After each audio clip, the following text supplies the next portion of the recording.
जय हिंद वंदे मातरम। आज का आपका क्लास होने वाला है आर्मी अग्निवीर के लिए। मैं कहूंगा साथियों, अगर आप पहली बार एग्जाम देने जा रहे हो और इसमें एक सीट पक्की करना चाहते हो, एक वर्दी अपने नाम करना चाहते हो, सिलेक्शन लेना चाहते हो, तो आज का यह क्लास आपके लिए सिलेक्शन वाली क्लास होगी। इस वीडियो में आपको वही सवाल बताएंगे जो कि सीधे आपके पेपर में हूबहू देखने को मिलेगा। आज का यह सवाल आपके लिए पेपर लीक का काम करेगा, जो कि सीधे आपके पेपर में हूबहू यही सवाल देखने को मिलेगा। तो आज का आपका पहला प्रश्न है साथियों, जो कि सीधे आपके पेपर में छपेगा। थल सेना दिवस आर्मी डे प्रतिवर्ष किस तिथि को मनाया जाता है?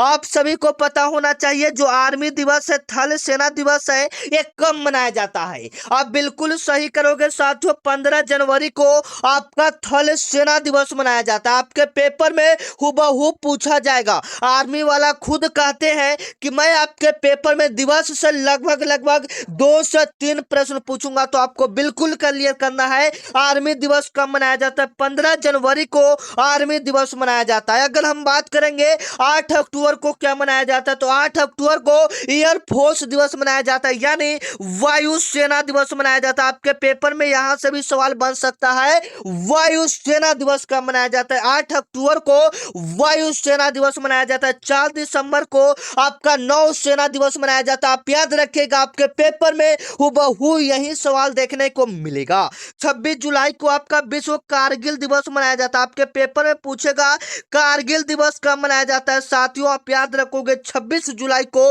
आपका कारगिल दिवस मनाया जाता है। एक सवाल यहां पर देख लीजिएगा, जो कि सीधे आपके पेपर में छपेगा। अंतर्राष्ट्रीय महिला दिवस कब मनाया जाता है? अगर आपको पता है, कमेंट में जवाब आना चाहिए। अंतर्राष्ट्रीय महिला दिवस कब मनाया जाता है? 8 मार्च को अंतर्राष्ट्रीय महिला दिवस मनाया जाता है। महिला दिवस कब मनाया जाता है? अंतर्राष्ट्रीय महिला दिवस कब मनाया जाता है? 8 मार्च को अंतर्राष्ट्रीय महिला दिवस मनाया जाता है। 1 दिसंबर को क्या मनाया जाता है? आपके पेपर में कई बार पूछा जा चुका है। 1 दिसंबर को विश्व एड्स दिवस मनाया जाता है। विश्व एड्स दिवस कब मनाया जाता है? 1 दिसंबर को विश्व एड्स दिवस मनाया जाता है। आप याद रखना, आपके पेपर में हूबहू यही सवाल देखने को मिलेगा। आपका आने वाला अगला सवाल है साथियों, 2 नंबर सवाल है, जो कि सीधे आपके पेपर में पूछा जाएगा। अगर आपका भी एग्जाम 1 से 15 जून के बीच है, तो इस क्लास को पूरा देख लो आप, यहां से ही प्रश्न आपके पेपर में देखने को मिलेगा। भारतीय संविधान के किस अनुच्छेद को संविधान का आत्मा कहा गया है? आप याद रखिएगा, आपके पेपर में सवाल बनेगा, संविधान के किस अनुच्छेद को संविधान का आत्मा कहा गया? बिल्कुल सही करोगे साथियों, अनुच्छेद 32 को संविधान का आत्मा कहा गया, जो कि सीधे आपके पेपर में हूबहू यही सवाल देखने को मिलेगा। आज संविधान का आत्मा किस अनुच्छेद को कहा जाता है? अनुच्छेद 32 को कहा जाता है। आप याद रखोगे, संविधान से भी आपके पेपर में एग्जाम्पल में बता देते हैं जो प्रश्न आपके पेपर में बन सकता है। संविधान को बनने में टोटल कितना समय लगा था? 2 साल 11 माह 18 दिन का समय लगा था। आपका आने वाला अगला सवाल है साथियों, तराइन का प्रथम युद्ध 1191 में किनके बीच लड़ा गया था? आप बिल्कुल सही करोगे, आपके पेपर में पूछा जाएगा साथियों, तराइन का प्रथम युद्ध किसके किसके बीच लड़ा गया था? मोहम्मद गोरी और पृथ्वीराज चौहान के बीच लड़ा गया था। कब लड़ा गया था? 1191 ईस्वी में लड़ा गया था। आपको 1191 आपको सही करना है। किसके बीच लड़ा गया था? मोहम्मद गोरी और पृथ्वीराज चौहान के बीच लड़ा गया था। आप याद रखोगे। पानीपत का प्रथम युद्ध कब लड़ा गया था? 1526 में लड़ा गया था। बाबर और इब्राहिम लोदी के बीच लड़ा गया था। आप याद रखोगे। अगर आपका एग्जाम अभी और आगे है, 1 जून के बाद अगर आपका एग्जाम है, तो इस वीडियो को, इस चैनल को आप सब्सक्राइब कर लोगे, क्योंकि जो भी एनालिसिस होगा, जो भी वायरल पेपर होगा, आपको डेली इसी चैनल पर मिलेगा। तो चैनल को आप लोग सब्सक्राइब कर लोगे। आपका आने वाला अगला सवाल है साथियों, 4 नंबर आपका सवाल है, भारत का एकमात्र सक्रिय ज्वालामुखी बैरन द्वीप कहां में स्थित है साथियों? जो कि सीधे आपके पेपर में बनेगा, भारत का एकमात्र सक्रिय ज्वालामुखी बैरन द्वीप कहां में स्थित है? आप बिल्कुल सही करोगे साथियों, आपके पेपर में पूछा जाएगा, अंडमान और निकोबार द्वीप समूह में। भारत का एकमात्र सक्रिय ज्वालामुखी बैरन द्वीप कहां में स्थित है? अंडमान निकोबार द्वीप समूह में। बी ऑप्शन आपका क्या होगा? बिल्कुल राइट होगा, जो कि सीधे आपके पेपर में हूबहू यही सवाल देखने को मिलेगा साथियों। आप बिल्कुल अच्छे से कवर करोगे, यही सवाल आपके पेपर पेपर में आएगा। जो बच्चे चैनल को सब्सक्राइब नहीं किए, चैनल को सब्सक्राइब कर लीजिएगा। डिस्क्रिप्शन में टेलीग्राम का लिंक है, जहां पर आपको फ्री पीडीएफ और जो भी वायरल पेपर रहेगा, जो भी बच्चों द्वारा सवाल बताया जाएगा, वो सीधे आपको ग्रुप में डाल दिया जाएगा। आपका आने वाला अगला सवाल है साथियों, बिहू किस राज्य का प्रसिद्ध पारंपरिक लोक नृत्य है? आपका भी जवाब आना चाहिए, जो कि सीधे आपके पेपर में पूछा जाएगा। बिहू किस राज्य का पारंपरिक लोक नृत्य है साथियों? क्या सही करोगे? यह सवाल आपके पेपर में आया हुआ है, क्या सही करोगे? कमेंट में जवाब आना चाहिए। आपको जीके का 15 क्वेश्चन करवाएंगे, साइंस का 15 क्वेश्चन करवाएंगे, मैथ का कराएंगे, रीजनिंग का कराएंगे। तो पहले इसका जवाब आना चाहिए, बिहू किस राज्य का पारंपरिक लोक नृत्य है? बिल्कुल सही जवाब आ रहा है 5 का बी ऑप्शन, 5 का बी ऑप्शन भरा भरा यहां पर जवाब आ रहा है। बिल्कुल राइट आंसर हो जाएगा। बिहू किस राज्य का हो जाएगा? असम का हो जाएगा। आप याद रखोगे। आप 15 में से 10 का टारगेट लेकर चलो। जो बच्चा 15 में से 10 से सही कर देगा, मानो उनका आर्मी में सिलेक्शन पक्का है। आपका आने वाला अगला सवाल है साथियों, काजीरंगा राष्ट्रीय उद्यान किसके लिए विश्व भर में प्रसिद्ध है साथियों? जो कि सीधे आपके पेपर में पूछेगा। काजीरंगा राष्ट्रीय उद्यान किसके लिए विश्व भर में प्रसिद्ध है साथियों? आप बिल्कुल सही करोगे। एक सिंग वाले गैंडा के लिए प्रसिद्ध है, जो कि कहां में है? असम में है। यह किसके लिए प्रसिद्ध है?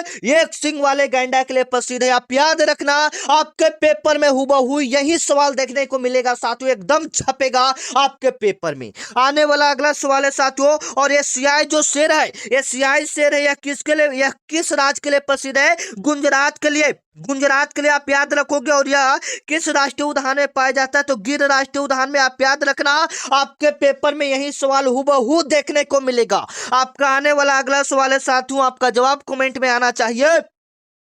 वंदे मातरम राष्ट्रीय गीत का रचयिता कौन है साथियों? वंदे मातरम राष्ट्रीय गीत का रचयिता कौन है? आप बिल्कुल सही करोगे, बंकिम चंद्र चटर्जी। बंकिम चंद्र चटर्जी राष्ट्रीय गीत का रचयिता है। आप याद रखोगे। जनगण मन के रचयिता कौन है? जनगण मन के रचयिता कौन है? आप बिल्कुल सही करोगे, रविन्द्रनाथ टैगोर। जनगण मन के रचयिता कौन है? आप बिल्कुल सही करोगे, रविन्द्रनाथ टैगोर। हमारा जो नेशनल एंथम है जनगण मन, उसका रचयिता कौन है? रविन्द्रनाथ टैगोर। मेरे साथ बोलिएगा, आपके पेपर में हुबहू देखने को मिलेगा। आपका आने वाला अगला सवाल है साथियों, 8 नंबर सवाल है कि भारत में सूर्योदय सबसे पहले किस राज्य में होता है? भारत में सूर्योदय सबसे पहले, भारत में सूर्य सबसे पहले किस राज्य में उगता है? आप बिल्कुल सही करोगे, अरुणाचल प्रदेश। ए ऑप्शन आपका क्या होगा? बिल्कुल राइट होगा। अगर पूछेगा कि सबसे पहले सूर्य किस देश में उगता है, आप बिल्कुल सही करोगे, जापान। क्या सही करोगे? जापान। अब पूछेगा कि भारत में सबसे लास्ट में सूर्य कहां डूबता है, आप बिल्कुल सही करोगे, गुजरात। गुजरात के कच्छ में भारत में सबसे आखिरी में सूर्य डूबता है। आप याद रखोगे, आपके पेपर में सवाल बनेगा साथियों।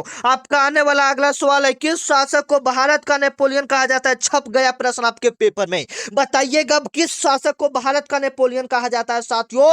आप बिल्कुल सही करोगे, समुद्रगुप्त को भारत का नेपोलियन कहा जाता है। किससे भारत का नेपोलियन कहा जाता है? समुद्रगुप्त को भारत का नेपोलियन कहा जाता है। आप याद रखना, आपके पेपर में यही सवाल हुबहू देखने को मिलेगा। मौर्य वंश के संस्थापक कौन है साथियों? चंद्रगुप्त मौर्य है। आप याद रखना, आपके पेपर में हुबहू यही सवाल देखने को मिलेगा। आपका आने वाला अगला सवाल है, 10 नंबर आपका सवाल है, कर्क रेखा भारत के कितने राज्यों से होकर गुजरता है? आपका जवाब कमेंट में आना चाहिए। बिल्कुल आप सही करोगे, कर्क रेखा जो है 8 राज्यों से होकर गुजरता है। साथ में यह भी पूछता है कि कर्क रेखा किन राज्यों से होकर नहीं गुजरता है, उसमें ज्यादातर आपका राइट आंसर आएगा उत्तर प्रदेश। कर्क रेखा किन राज्यों से होकर नहीं गुजरता है? उत्तर प्रदेश। आप बिल्कुल सही करोगे, जो कि सीधे आपके पेपर में हुबहू देखने को मिलेगा। आपका आने वाला अगला सवाल है साथियों, सार्क का मुख्यालय कहां स्थित है?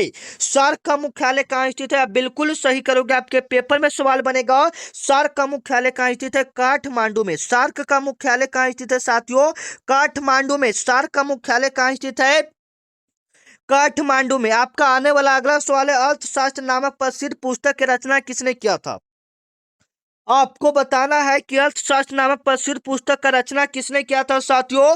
आप बिल्कुल सही करोगे, चाणक्य। किसने किया था? चाणक्य ने किया था, जो कि सीधे आपके पेपर में पूछा जाएगा।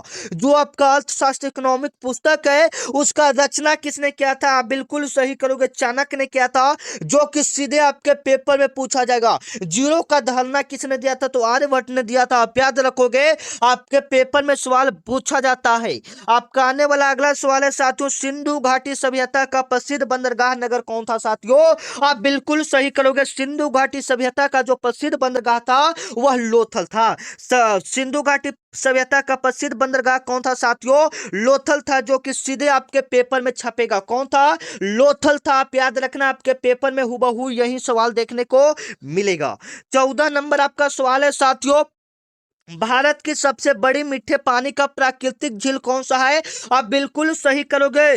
भारत की सबसे बड़ी मीठे पानी का झील बुल्लर झील हो जाएगा। याद रखिएगा, जो कि जम्मू कश्मीर में स्थित है। जो कहां में स्थित है? जम्मू कश्मीर में स्थित है। आप याद रखोगे।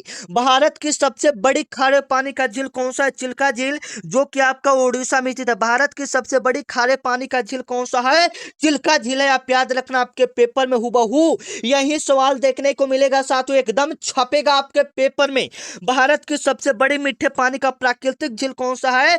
चिल्का। मीठे पानी का बुल्लर झील और खारे पानी का झील चिल्का झील, जो कि आपका ओडिशा में है।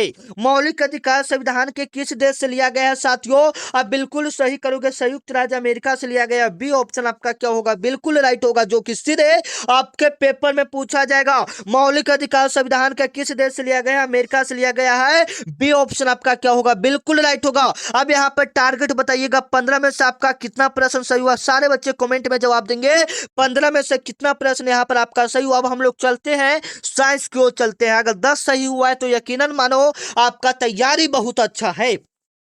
आपका आने वाला अगला सवाल है, कार्य और ऊर्जा का SI मात्रक क्या होता है साथियों? कार्य और ऊर्जा का SI मात्रक क्या होता है? आपका जवाब कमेंट में आना चाहिए, जो कि सीधे आपके पेपर में छपेगा। कार्य और ऊर्जा का SI मात्रक क्या होता है? जूल होता है। ए ऑप्शन आप क्या करोगे? बिल्कुल राइट करोगे, जो कि सीधे आपके पेपर में पूछा जाएगा। कार्य और ऊर्जा का SI मात्रक क्या होता है? जूल होता है। क्या होता है? जूल होता है। आप याद रखोगे, आपके पेपर में पूछा जाएगा। क्या होता है? जूल होता है। अब हम आपसे पूछेंगे, बल का SI मात्रक क्या होता है? न्यूटन होता है। शक्ति का क्या होता है? वाट होता है। दाब का क्या होता है? पास्कल होता है। आप बिल्कुल सही करोगे। आपका आने वाला अगला सवाल है साथियों, मानव शरीर की सबसे बड़ी ग्रंथि कौन सी है साथियों? आप बिल्कुल सही करोगे, यकृत। मानव शरीर की सबसे बड़ी ग्रंथि कौन सा है? यकृत, जिसको हम लोग लीवर भी बोलते हैं। जिसको हम लोग क्या बोलते हैं? लीवर बोलते हैं। आपके पेपर में हुबहू यही सवाल देखने को मिलेगा। मानव शरीर की सबसे बड़ी ग्रंथि कौन सा है? यकृत है, जिसको हम लोग लिवर बोलते हैं। आप याद रखोगे, आपके पेपर में हुबहू यही सवाल देखने को मिलेगा।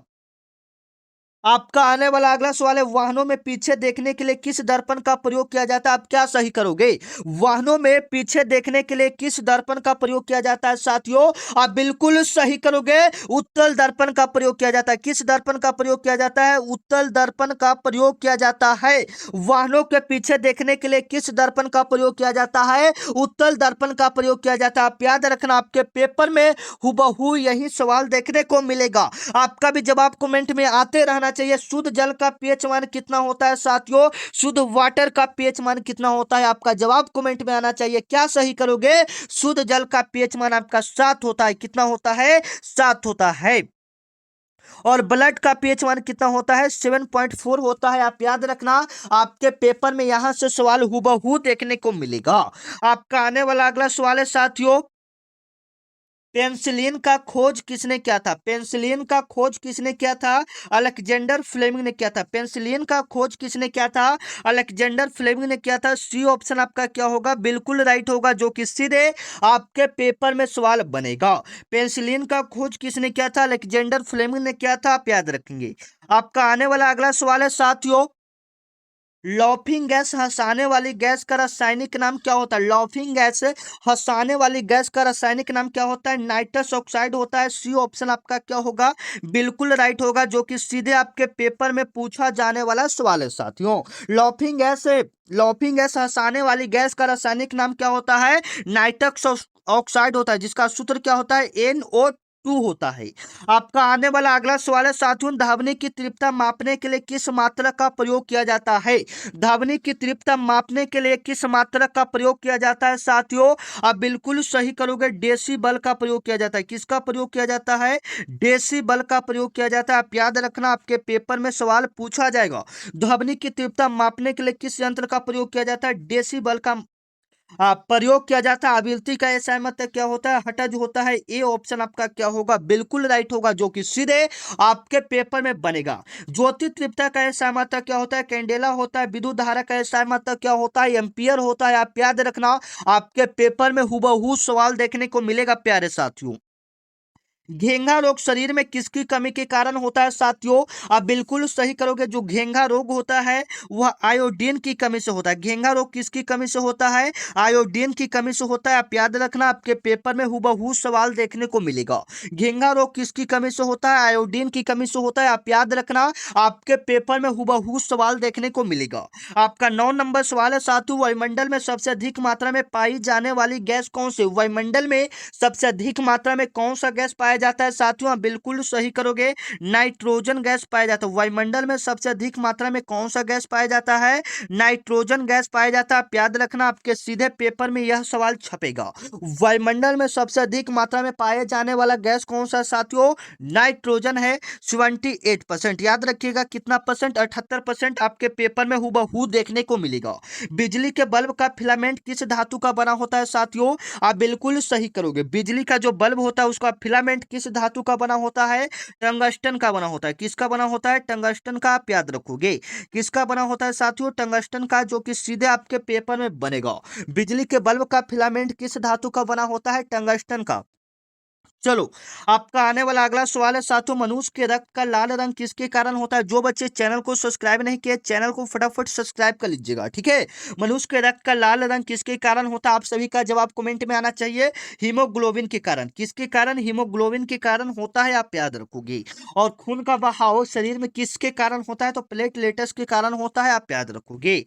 आपका आने वाला अगला सवाल है साथियों, गुरुत्वाकर्षण का सिद्धांत किसने प्रतिपादित किया था, आपके पेपर में सवाल बनेगा। गुरुत्वाकर्षण का सिद्धांत किसने प्रतिपादित किया था, सर आइजैक न्यूटन ने। बी ऑप्शन आप क्या करोगे, बिल्कुल राइट करोगे, जो कि सीधे आपके पेपर में हुबहू देखने को मिलेगा। आपका आने वाला अगला सवाल है, जंग लगने पर लोहे के वजन में क्या परिवर्तन होता है। जंग लगने पर लोहे के वजन में क्या परिवर्तन होता है साथियों, तो जंग लगेगा तो लोहा का वजन क्या हो जाएगा, बढ़ जाएगा। क्या हो जाएगा, बढ़ जाएगा। आप याद रखना, आपके पेपर में सवाल बनेगा। आपका आने वाला सवाल है, प्राथमिक रंग कौन कौन से होते हैं साथियों, आपका जवाब आना चाहिए। प्राथमिक रंग ऐसे 7 रंग होते हैं ना इंद्रधनुष में, तो प्राथमिक रंग के अंतर्गत लाल हरा नीला। ए ऑप्शन क्या आएगा, बिल्कुल राइट होगा। प्राथमिक रंग के अंतर्गत क्या आएगा, लाल हरा नीला आएगा, आप याद रखोगे। कोशिका का पावर हाउस किसे कहा जाता है साथियों, कोशिका का पावर हाउस या ऊर्जा गृह किसे कहा जाता है, माइटोकॉन्ड्रिया को कहा जाता है। सी ऑप्शन आपका क्या होगा, बिल्कुल राइट होगा, जो कि सीधे आपके पेपर में छपेगा। कोशिका का पावर हाउस माइटोकॉन्ड्रिया को कहा जाता है। कोशिका का ऊर्जा गृह माइटोकॉन्ड्रिया को। कोशिका का आत्महत्या का थैली लाइसोसोम को। प्रोटीन का फैक्ट्री किसे कहा जाता है, राइबोसोम को। यहाँ पर हमने जीके का भी 15, साइंस का भी 15 सवाल क्लियर किया, तो इसका स्कोर बताइएगा। अब हम लोग मैथ और रीजनिंग के प्रश्न को चलते हैं, जो कि सीधे आपके पेपर में आएगा। एक सिंपल ऐसा एक प्रश्न आपको देखने को मिलेगा, यदि एक वृत्त का त्रिज्या 14 सेंटीमीटर है तो उसका क्षेत्रफल क्या होगा साथियों, आप बताइएगा। यदि एक वृत्त का त्रिज्या 14 सेंटीमीटर है, 14 सेंटीमीटर है, तो उसका क्षेत्रफल क्या होगा साथियों, आप बिल्कुल सही करोगे। अगर ऐसा सवाल पूछेगा तो क्षेत्रफल बराबर आपको फॉर्मूला पता होना चाहिए, पाई आर स्क्वायर। वृत्त का क्षेत्रफल वाला फॉर्मूला क्या होता है, पाई आर स्क्वायर होता है। तो पाई का मान 22/7 होता है, और आर स्क्वायर, आर दिया हुआ है 14, त्रिज्या कितना दिया है 14, तो इसको आर स्क्वायर है यानी 2 बार गुना, तो 7 से 14 कटेगा 2 बार में। यहाँ से 2 बार में काटेंगे तो 22 दूनी कितना हो जाएगा 44, 22 दूनी 44, 44 गुना 14 करेंगे तो साथियों कितना आएगा, 44 दूनी 14, 44 गुना 14 करेंगे तो 4 का 16 यानी 616 वर्ग सेंटीमीटर आपका स्क्वायर आएगा। एक वृत्त का त्रिज्या 14 सेंटीमीटर है, तो उसका क्षेत्रफल इस प्रकार से निकालिएगा, 616 सेंटीमीटर इसका राइट आंसर होगा। आपका आने वाला अगला सवाल है साथियों, वह छोटी से छोटी संख्या ज्ञात करें जो 12, 15 और 20 से पूर्णतः विभाजित हो। तो इसको दो तरीका से निकाल सकते हैं। सबसे पहले तो आप इसको एलसीएम निकालकर इसको सॉल्व कर सकते हैं, या यहाँ पर आपको देखना होगा कि कौन कौन जो संख्या है, 40 है तो 40 12 से कटता है नहीं, पूर्णतः विभाजित होना चाहिए। अगर ये तीनों से जो संख्या कट जाएगा वही राइट आंसर। तो 12 से तो पहले 40 नहीं कटेगा, ये ऑप्शन खत्म। 12 से अब 60 चलते हैं, तो 12 से 60 कट जा रहा है, 15 से 60 कट जा रहा है, 15 से 60 कट जा रहा है, 20 से भी 60 कट जा रहा है, तो ये बिल्कुल सही हो जाएगा। 60 सभी से कट जा रहा है, तो ये ऑप्शन बिल्कुल सही होगा। 12 से 80 नहीं कटेगा ना, नहीं कटेगा, तो यहाँ पर नहीं होगा।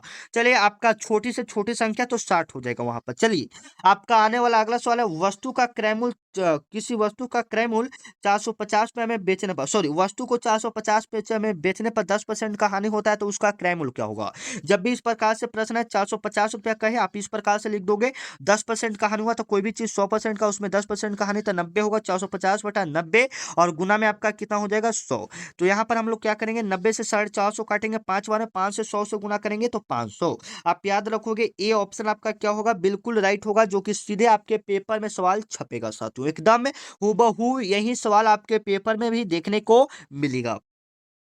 4 नंबर आपका सवाल है कि 10, 15, 20, 25 और 30 का औसत क्या होगा? औसत बिल्कुल सिंपल है, सभी संख्याओं का योग करके टोटल में जो संख्या है लिख दीजिए। तो 10, 15 कितना हो जाएगा साथियों? 35 हो जाएगा, 25 हो जाएगा, 25, 25, 50, 50, और 30 और 20 इधर, 50, 50, 100 हो जाएगा, टोटल 100 अब बटा में 5, तो ये कटेगा तो कितना आ जाएगा? 20 आ जाएगा। आप याद रखना, आपके पेपर में सवाल बनेगा। आपका आने वाला अगला सवाल है, ए बी अनुपात है 2:3 है, तो बी सी इतना दिया है, तो ए अनुपात बी अनुपात सी का मान क्या होगा? आपको बिल्कुल सिंपल तरीका से बताते हैं कैसे आपको बनाना है साथियों।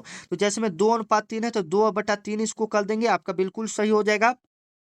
आगे चलेंगे, और 8/12, 8/12 यहाँ पर हो जाएगा, इस प्रकार से आप कर दोगे यहाँ पर। चलो तो बी और सी का पूछ रहा है ना, तो बी और सी का कैसे निकलेगा? ए बटा बी बराबर इतना, और बी बटा सी बराबर इतना, तो ए अनुपात बी अनुपात सी का पूछ रहा है ना, तो ए अनुपात, तो ए का मान कितना हो जाएगा यहाँ पर? अगर हम करना चाहें, 2 चौका 8, 3 चौका 12, ऐसे नहीं होगा। 1 मिनट, 1 मिनट का थोड़ा सा आप वेट करोगे, जो कि आपके पेपर में बनेगा, ध्यान से देख लेते हैं। 2/3 होगा बराबर में 4/5 होगा, नहीं ऐसे नहीं होगा। 2 बराबर में 3, इधर में 4 बराबर में 5, ऐसे नहीं, नहीं ऐसे भी नहीं। इसका फिलहाल यहाँ पर सॉल्व थोड़ा सा दिक्कत हो रहा है, इसका राइट आंसर 8, 12, 15 होगा। ठीक है, चलो 6 नंबर आपका सवाल रीजनिंग का है साथियों, जो कि सीधे आपके पेपर में बनेगा। किताब का संबंध पाठक से है, तो अखबार का संबंध किससे है? अगर किताब का संबंध पाठक से, तो अखबार भी हम लोग पढ़ते ही हैं, तो पाठक से इसका भी हो जाएगा। 7 नंबर सवाल है, यदि आर्मी को BTNZ लिखा जाता है, तो नेवी को क्या लिखा जाएगा? आपके पेपर में सवाल बनेगा। आप याद रखोगे, एक मतलब एक एक लेटर को बढ़ा रहा है, ए के बाद बी, आर के बाद टी, एम के बाद एन, वाई के बाद जेड, उसी प्रकार को नेवी को क्या लिखेंगे साथियों? नेवी को हम लोग लिखेंगे एन, एन के बाद क्या आएगा? एम आएगा, एन के बाद क्या आएगा? एम आएगा। बताइए, तो एन के बाद क्या आएगा? एम आएगा ना, एन के बाद, अच्छा, एन के बाद ओ आएगा ना, ओ आएगा, उसके बाद ए के बाद बी आएगा, ए के बाद क्या आएगा? बी, बी के बाद क्या आएगा? डब्ल्यू। तो ए वाला ऑप्शन आप क्या करोगे? बिल्कुल सही करोगे। 8 नंबर आपका सवाल है, 2, 4, 8, 16, 32 का अगला पद क्या होगा? कमेंट में जवाब आना चाहिए। 9 नंबर सवाल है, ए बी का भाई है, ए जो है बी का भाई है, दोनों आपस में क्या है? भाई है। और सी जो है वो ए का माता है, मतलब ए का माता है सी, तो ये बी का भी क्या हो जाएगा? माता हो जाएगा, क्योंकि इस ये दोनों भाई है, तो वहीं पर पूछा कि सी का बीच से क्या संबंध होगा? तो माता का संबंध होगा। आपका अगला नंबर सवाल, 10 नंबर सवाल है, विषम पद और को चुने। तो बाकी देखिएगा, जनवरी में कितना दिन? 30 दिन। मार्च में कितना दिन? जनवरी में आपका 31 दिन, मार्च में 31 दिन, जुलाई में 31 दिन, लेकिन अप्रैल में 30 दिन होता है, तो यहाँ पर अलग हो जाएगा। ठीक है, तो मिलते हैं नेक्स्ट वीडियो में, तब तक के लिए जय हिंद, वंदे मातरम। चैनल को सब्सक्राइब करना नहीं भूलिएगा। तब तक मिलते हैं नेक्स्ट वीडियो में, तब तक के लिए जय हिंद, वंदे मातरम।